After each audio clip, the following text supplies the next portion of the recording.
Nous sommes dans un monde en perpétuelle mutation, aux prises avec des risques de plus en plus complexes qui ne connaissent pas de frontières.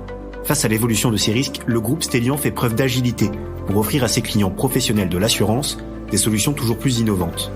Leader des services à l'assurance et fort de ses 30 ans d'expérience, Stellian propose une offre globale construite autour de son cœur de métier, l'expertise d'assurance, auquel elle y adosse des solutions allant de la prévention des risques jusqu'à la réparation des sinistres. Avec cette série de podcasts, Stellian vous propose d'apporter un œil d'expert sur les risques qui nous entourent par l'intermédiaire de nos spécialistes. Finance, cybersécurité, industrie, environnement, énergie, arts et médias, autant de domaines que d'experts pour décrypter les problématiques de notre temps à l'appui d'un regard technique. Bonjour à toutes et à tous, bienvenue dans ce nouvel épisode de La Voix de l'expert. Aujourd'hui, nous allons nous intéresser tout particulièrement au marché asiatique avec notre spécialiste Timothée Grange. Bonjour. Bonjour Milia, merci de m'accueillir dans le podcast. Timothée, vous êtes expert, directeur Asie-Pacifique chez Stellian Expertise. D'abord, pouvez-vous nous dresser un tableau rapide? Comment se porte le secteur de l'assurance en Asie ? Alors, la situation varie grandement d'un pays à l'autre, dans la région, mais on reste quand même fortement impacté par la pandémie.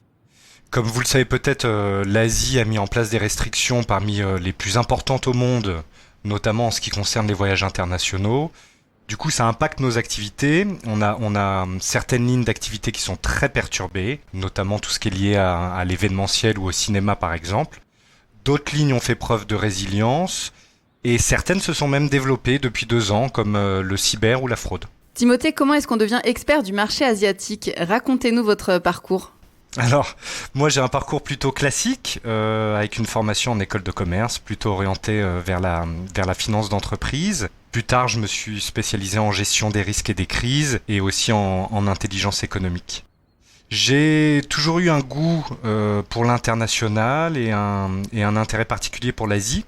Après une première expérience chez un assureur en France, j'ai travaillé 4 ans en Chine pour créer et gérer une société de logistique. Et ensuite, j'ai travaillé 3 ans en France dans une société de conseil en gestion de risques.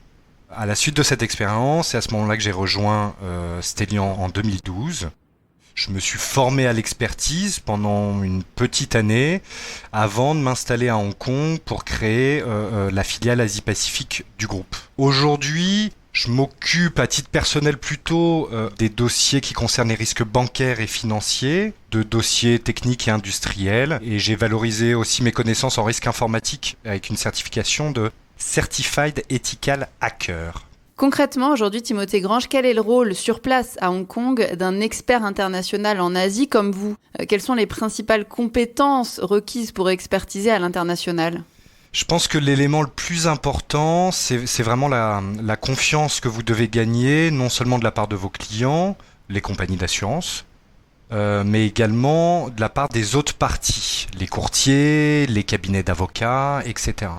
On intervient sur des sinistres où se chevauchent plusieurs juridictions, on a différentes langues, différentes cultures, différentes manières de faire, de travailler.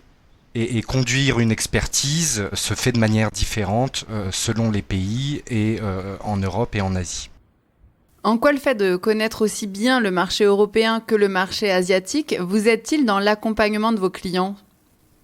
C'est très important. En fait, on est vraiment un lien entre les acteurs européens et les acteurs asiatiques. Pour nos clients européens, par exemple, ils recherchent une présence locale, mais ils sont aussi très attachés à bénéficier du même niveau de qualité que les services auxquels ils ont droit en France.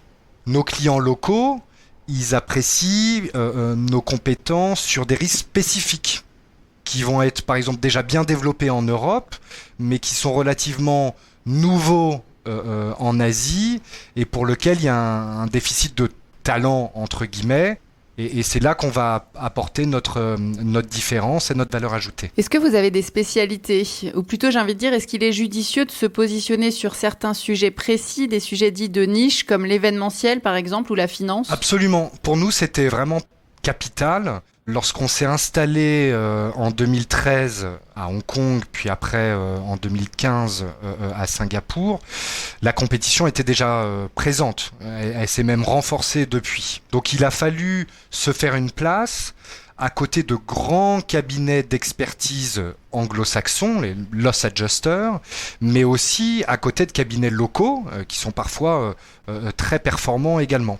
Donc nous devions offrir quelque chose de différent. C'est pour cela qu'on a axé notre développement sur des risques de spécialité. Le risque financier, donc on va parler de global de banque, de fraude, de responsabilité civile des établissements financiers, le risque cyber, l'événement et le cinéma que vous avez cité, mais aussi l'art ou le luxe. Notre spécificité, c'est aussi d'intervenir sur des dossiers RC, responsabilité civile industrielle ou produit, avec une dimension internationale, c'est-à-dire avec des parties prenantes en Europe et en Asie. Pour finir cette première partie, dites-nous qui sont les principaux clients des experts Stellian sur le marché asiatique. Essentiellement, c'est les grands assureurs internationaux qui sont actifs sur nos lignes. Les plus gros vont être Allianz, AXA, Chubb, AIG, etc. Merci Timothée Grange pour cette très riche présentation globale. On va maintenant passer à la première thématique de cet épisode. Comme nous venons de le voir, les enjeux et spécificités du marché asiatique sont nombreux. C'est un secteur qui semble particulièrement disparate et qui donne une impression de puzzle du monde de l'assurance en Asie. C'est le thème de notre première thématique, Asie, le puzzle de l'assurance. Alors Timothée Grange, expliquez-nous cette particularité.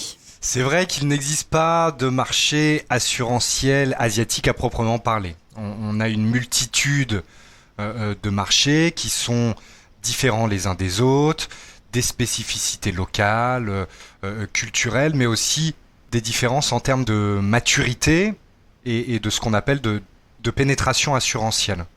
Par exemple, on a des marchés qui vont être très matures, comme le Japon et l'Australie, et des marchés émergents, comme le Vietnam et l'Indonésie. Ce qu'on a vu apparaître, c'est un développement économique très fort dans les années 90-2010 qui a fait émerger une nouvelle classe moyenne qui est dorénavant soucieuse de s'assurer au même titre que ses actifs.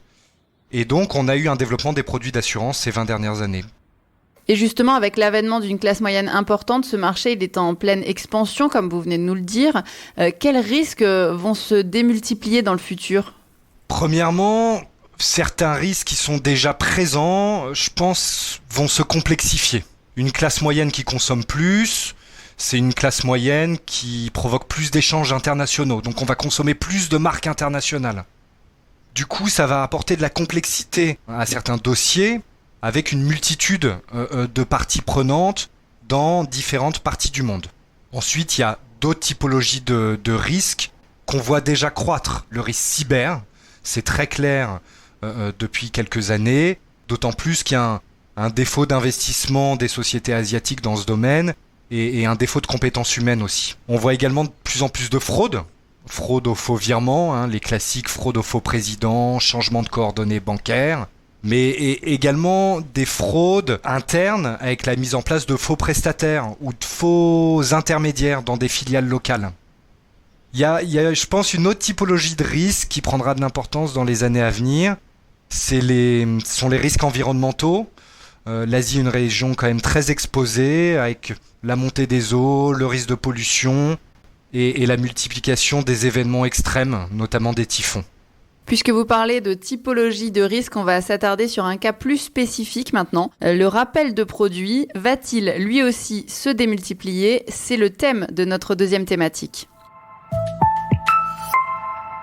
Assurance et rappel de produits, ce type de risque va-t-il augmenter ? Pour bien comprendre de quoi on parle, Timothée, expliquez-nous ce qu'on entend par rappel de produits. Alors, lorsque des défauts sont constatés sur certains produits ou qu'on a une multiplication de réclamations clients, les sociétés qui les distribuent peuvent demander un rappel de produit ou même être forcés de le faire, forcés de le mettre en œuvre par les autorités compétentes, par exemple des autorités sanitaires.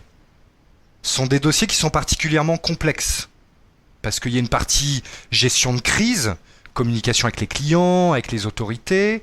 Il y a une partie investigation technique avec la recherche de causes qui peut être particulièrement compliquée lorsque vous avez des produits finaux qui résultent d'un assemblage de sous-produits avec différents sous-traitants.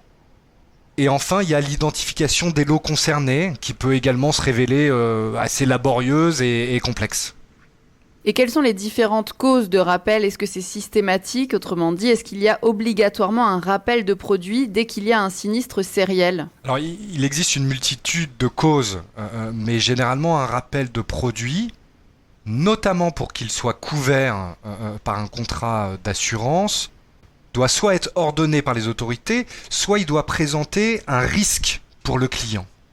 Par exemple, des défauts esthétiques peuvent être constatés, mais l'assuré pourra avoir des difficultés à faire jouer sa garantie si la dangerosité du produit n'est pas avérée.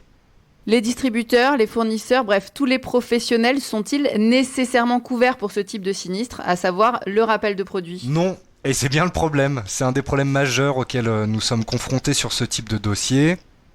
Par exemple, si un rappel de produit est lancé en Europe pour des appareils défectueux produits en Chine, prenons les siphons à chantilly, par exemple, dont certains modèles ont connu des accidents en Europe. La première difficulté va être d'identifier la chaîne logistique, qui est le distributeur, l'importateur, l'exportateur, le fabricant pour un éventuel recours. On a de nombreux fabricants chinois qui ne sont pas assurés et qui ont des difficultés, ou qui prétendent avoir des difficultés, pour comprendre que leur responsabilité peut être engagé pour un montant supérieur à la valeur du produit. Mais vous conviendrez qu'une personne qui a perdu un œil ne pourra pas se satisfaire de se faire rembourser son siphon.